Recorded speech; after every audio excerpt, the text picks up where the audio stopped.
Hi, everyone. So for those of you who are new to the program, we're just going to reintroduce ourselves. So I'm Olivia. And I'm Belen. I'm Michaela. And I'm Lorena.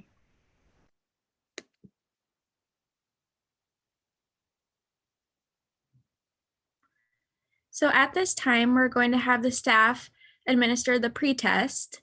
So feel free to pause the video until you're ready to watch the presentation today.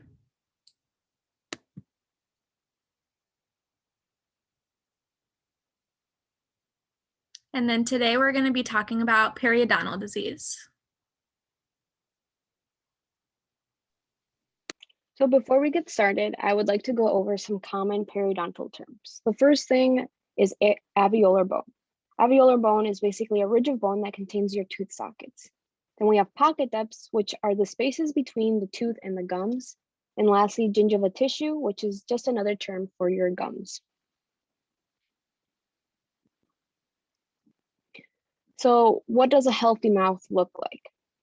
Now that we know these terms, we'll talk about what this healthy mouth looks like. When looking at the alveolar bone, we like to assess it through radiographs. On a radiograph, a healthy alveolar bone should be around the same height or at least parallel height to the bottom of the crown of the tooth.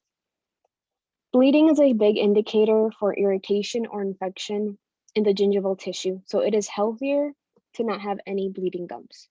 And pocket depth should be measured between 1 to 3 millimeters. And lastly, your gingival tissue should look light pink, non-swollen, and should be firm and have a stippled appearance. So what is periodontal disease? So periodontal disease is a group of gum disease that is characterized by infection and inflammation of the gums. It is characterized by, like I said, infection and inflammation, and it is the early disease of periodontal disease is gingivitis. At the stage of gingivitis, it can be reversed, but once we get to the progression of gingivitis, it becomes periodontitis, which is irreversible. It is not characterized by age, which is something that should be very much enforced as well. So in a periodontal mouth, bone level is below where it should be. There's a lot of bleeding. Your pocket depths are 4 millimeters and higher, and your gingival tissue appears to be red and swollen. What makes periodontal disease so difficult to treat is due to the multifactorial component. Although one may be taking care of their teeth, there are various factors that play a role in periodontal disease. These include immunosuppressive diseases, genetic factors, medication, smoking, and poor oral hygiene that can lead to deeper pocket depths, increased bleeding, and bone loss.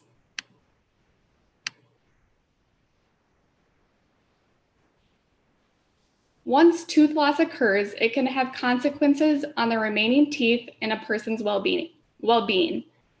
Tooth loss can affect the way a person chews their food. Without an opposing tooth to chew on, it can make it very difficult to effectively eat food. To make it easier, a person might switch to a soft food diet. A soft food diet may lack nutritional value compared to a regular diet. When a tooth does not have an opposing tooth to bite down on, supereruption can occur. Supereruption is when a tooth comes out of its socket. When this happens, the tooth may have to be extracted or stabilized in place if it is caught early. Teeth are also essential in speaking. When tooth loss occurs, it can affect the way you speak, making it sound slurred.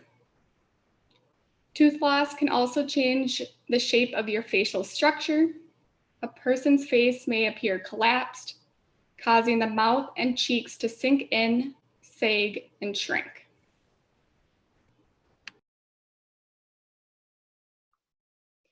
Now we'll cover the relationship between systemic disease and periodontal disease. Chronic inflammation, cardiovascular disease, oral cancer, and diabetes are all systemic conditions related with periodontal disease. The systemic conditions are all related to periodontal disease because they produce similar bacteria that's present in periodontal disease. I wanted to emphasize the impact of diabetes on periodontal disease because they have a bidirectional relationship, meaning that they can cause each other. When diabetes is uncontrolled and blood sugar levels are high, one is more likely susceptible to infections. Therefore, the progression of periodontal disease can progress very quickly. But even when diabetes is controlled, one is still at risk for developing periodontal disease because of the potential risk of infection. Studies show that patients with diabetes that receive a deep cleaning, also known as scaling and root planing, decreases one's blood sugar levels. This picture is a great picture that shows all the different types of bacteria that are associated with periodontal disease and systemic conditions. The systemic conditions in this picture include, starting on the top left, is Alzheimer's disease, diabetes, adverse pregnancy outcomes, respiratory tract infection and bacterial pneumonia, oral and colorectal carcinoma, and cardiovascular disease.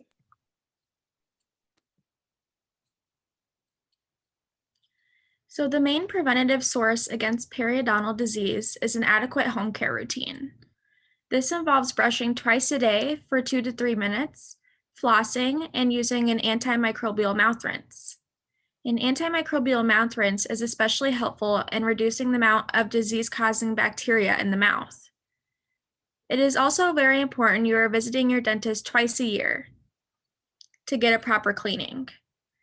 As hygienists, we work to remove debris from underneath the gum line where your toothbrush cannot reach.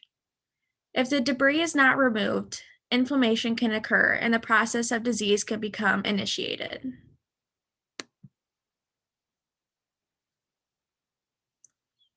The different types of treatment options for periodontal disease fit into 2 categories: non-surgical and surgical therapy.